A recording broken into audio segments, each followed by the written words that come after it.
khế chân trong chấp đâm cái cắt về trong nhị về đã mình lại trong đã tin này ok cho nhân review mới này ចឹងរបស់ខ្ញុំគឺមានចំនួន20 select អូខេនេះសម្រាប់រូបបដូរ background ចឹងរូបអត់បដូរ background អញ្ចឹងអត់បដូរ background ខ្ញុំចាប់ដាក់ delete ម្ល៉េះទៀតមកខ្ញុំដាក់ no background មិនខ្ញុំអត់ដូរ background ទេចឹងយើងចាប់ technique កូនកំឡោះកូនកំមុំទាំងអស់ឲ្យតែមានណាអូខេយើងចាប់អញ្ចឹងមក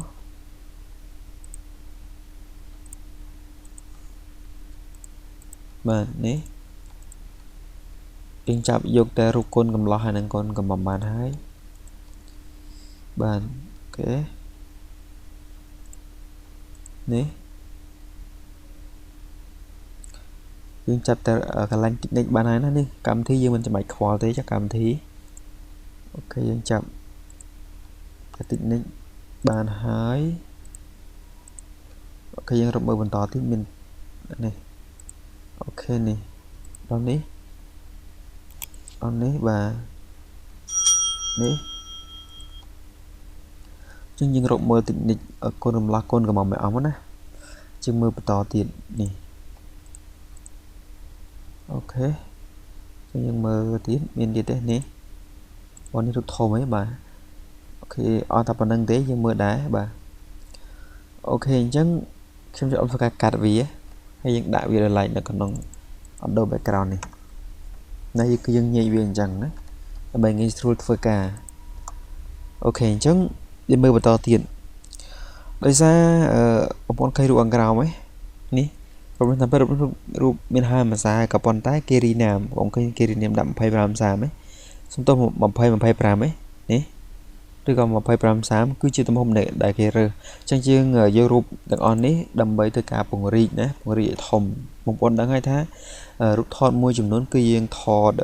ទំហំ1018ឬក៏1015ឬក៏20 30អញ្ចឹងទៅឧទាហរណ៍អញ្ចឹងដោយសាររូបនេះគេពង្រីកអញ្ចឹងយើងចាប់វាដាក់ like គេអូខេបងប្អូនមើលនេះ20 25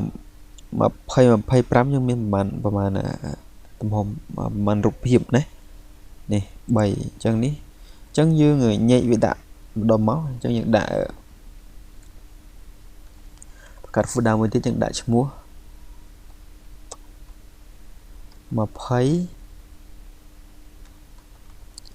25យ៉ាងមក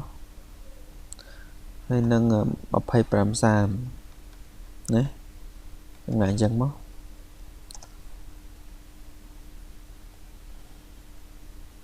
អញ្ចឹងយើងចាប់ដល់ធ្វើការ select រូបនឹងទាំងអស់ហើយយើងកាត់វាណាកាត់វាដាក់នៅក្នុង folder ដែលយើងបានបង្កើតមិញនេះបាទ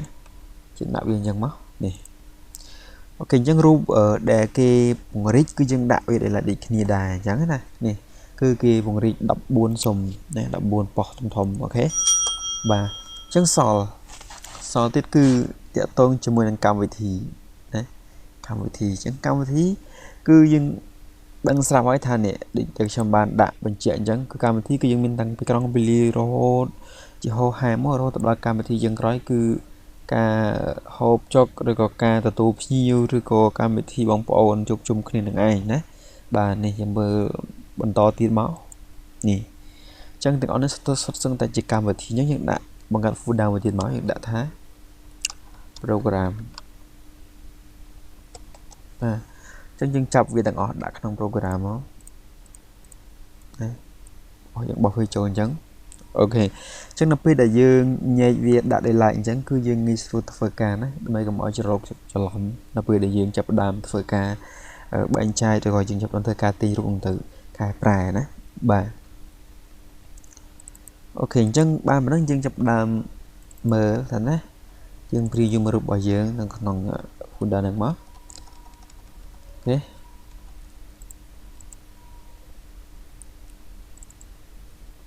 បាទវីដេអូនេះគឺខ្ញុំមានការចែករំលែកតែប៉ុណ្្នឹងបើសិនជាបងប្អូនមានចម្ងល់ក៏ដូចជាកន្លែងណាមកច្បាស់អាចធ្វើការ comment នៅខាងក្រោមវីដេអូរបស់ខ្ញុំបាទហើយវីដេអូបន្តទៀតខ្ញុំនឹងធ្វើការយករូបនឹងមកសម្រួលបាទណាអូខេអញ្ចឹងក្រោយពីខ្ញុំញែកចប់នៅក្នុងវីដេអូនេះអញ្ចឹងវីដេអូបន្ទាប់ខ្ញុំនឹងធ្វើការទាញយកនៅរូបតាម folder នីមួយៗឬក៏តាមកន្លែងនីមួយៗដើម្បីមកធ្វើការសម្រួលឲ្យបងប្អូនមើលឬក៏ ចងឬក៏យើងធ្វើបែបបត់យ៉ាងម៉េចឲ្យវាស្អាតបាទ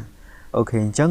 សង្ឃឹមថាបងប្អូនតន់ទាំងអស់គ្នាសម្រាប់វីដេអូមួយនេះបាទអញ្ចឹងយើងនឹងជួបគ្នាវគ្គបន្តទៀតនៅវីដេអូបន្ទាប់អូខេអញ្ចឹងអរគុណចិនបងប្អូនទាំងអស់គ្នាសម្រាប់ការតាមដាននៅវីដេអូរបស់ខ្ញុំអូខេអញ្ចឹង